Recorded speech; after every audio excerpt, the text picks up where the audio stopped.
Hello everyone. In this lecture we are going to learn how to plot legendary polynomials in Scilab.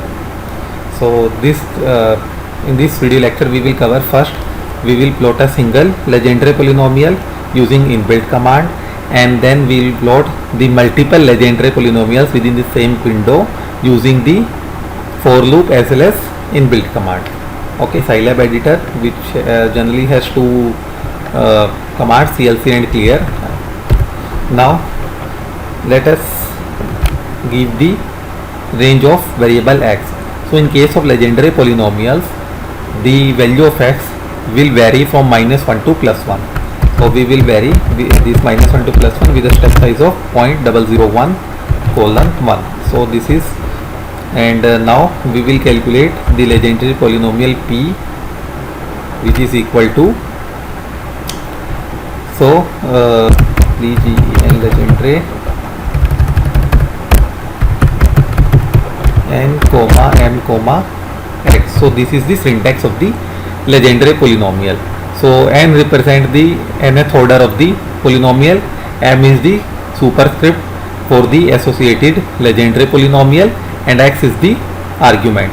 Okay, so since we are interested only in the legendary polynomial, so we will put m is equal to 0.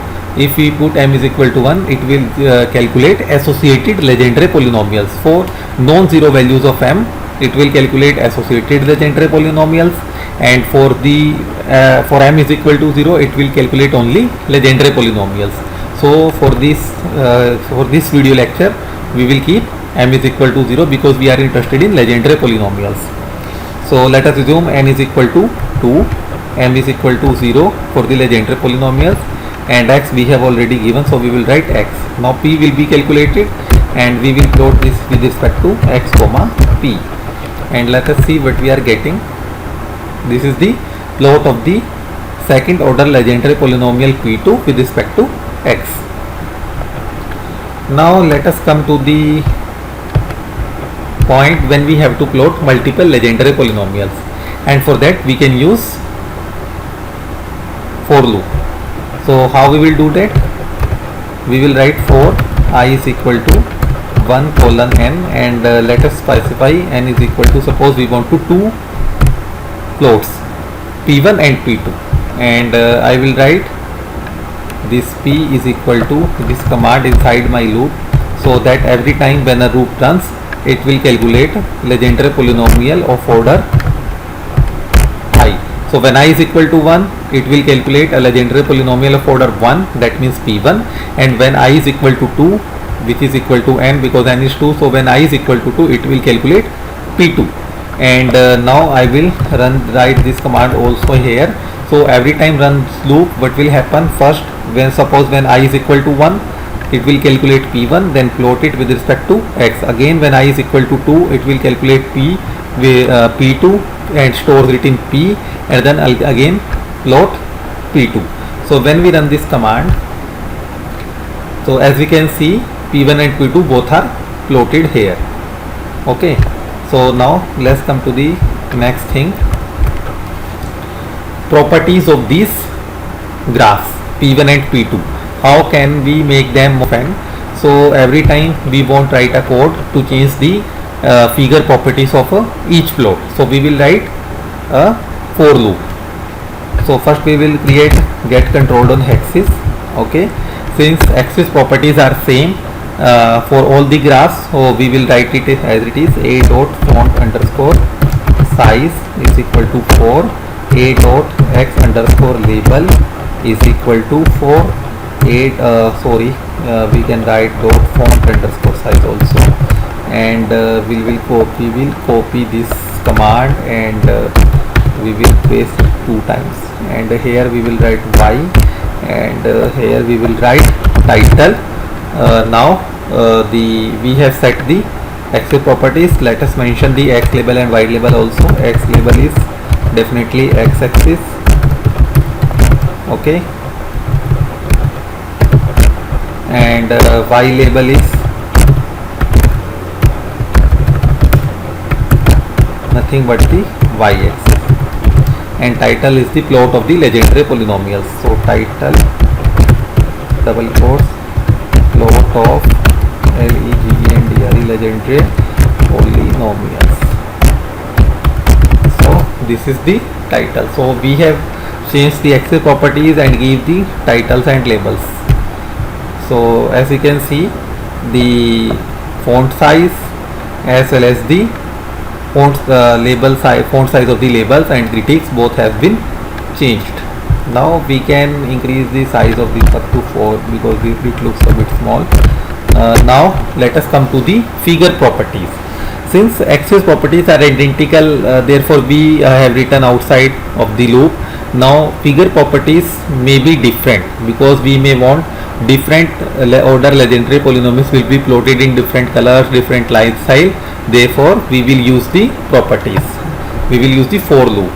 So for I is equal to 1 colon n. Okay, and now which property I want to change? Suppose I want to change the thickness. So a dot children dot thickness is equal to 2. So as I have discussed in my previous lecture, the graph which is plotted first will have the higher number. For example, now how can we specify the graph? Just by giving the number here. Now if we are plotting n graphs, then n will be there. Okay, so it will the value of the graph will increase from 1 will go from 1 to n because we are plotting n graphs. Okay, so if I write n here, what it will do, every time it will increase the thickness of the same graph because when I is equal to 1, what will be here n, and the value of n is 2. When I is equal to 2, again 2. So it keeps on changing the properties of only the first graph. It will not touch second graph because this argument n will remain, the argument of the second children will remain same. So now we have to modify this. Now I will keep this as minus I plus 1. So now when I is equal to 1 and we have n is equal to 2, so I is 1, n is 2, 2 minus 1 plus 1 is will give 2. So it will change the property of the first graph. Now when I is equal to 2, 2 minus 2 is 0, 1, then it will change the property of the second graph. Since we are plotting only two graphs, it is changing the properties of both first graph and the second graph. So we will do copy and paste this command and change the other properties in the similar way.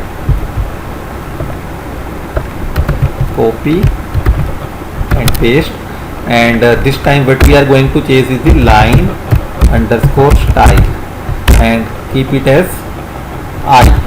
Why I am keeping is equal to I? Because when I is equal to 1, it will change the property of the first graph. When I is equal to 2, it will change the property of the second graph, and depending upon the value of I, different line style will be chosen. Because when I is equal to 1, line style will be different, and when I is equal to 2, line style will be different. But if I choose line underscore style is equal to a fixed number, a constant, say 1, 2, 3 or 4, then line style will be same for all of the graphs. So in order to modify it depending on the graph, I will choose I. Okay, you can choose I plus 1, I minus 1, any, but I have chosen I. It should be a variable, only that is more important. If it is a constant number, then what will happen, it will keep this line style same for all of the graphs. Now the next thing is foreground. So it will decide the color, and I will write foreground. Again I will choose I.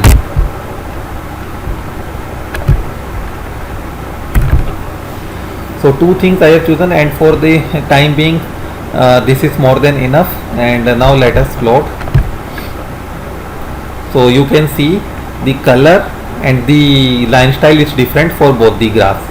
Okay, and we have successfully modified the axis as well as figure properties of both the graphs by writing the for loop. Now I will change the value of n from 2 to 3. So this time 3 graphs will be plotted with different line style and foreground, different line style and color. So let us see what will happen. As all of you can see, the three graphs are plotted. One is for P1, another is for P2, and then another one is for P3. Okay, and in all the three cases, the line style as well as the color of the line are different. Okay, and we can extend it up to 5. So let's see. So all of you can see, this is the beauty of this code, that we are able to plot as many of legendary polynomials within the same window with different figure properties without modifying anything. We are modifying just the value of n, and we are getting this beautiful plot. Okay, so this is the beauty of this. So now let us write the legend. Since as you can see, we have n is equal to 5, that means we are plotting 5 graphs. So we will write the legend using the command legend, round bracket start. Since we are writing how many? 5 plots.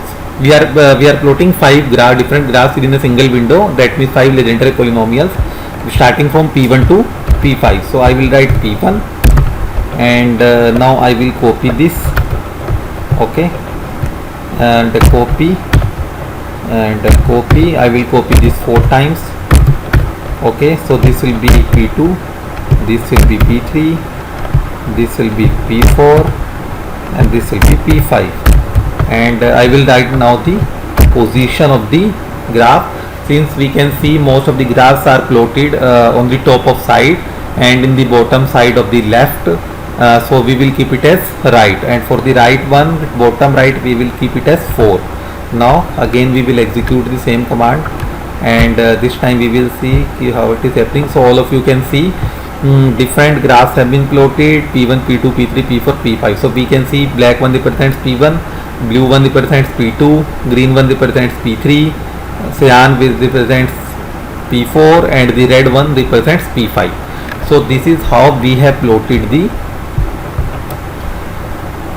legendary polynomials up to 5 order just by writing a single code within the for loop, and after that we have decided the legend also, that we can put legend by writing the one line command. So this is the plotting of legendary polynomials. And if anyone who is watching this lecture need any type of help in Scilab or want any on-demand video on the Scilab, feel free to ask in the comment box. I will upload this as soon as possible. Thank you.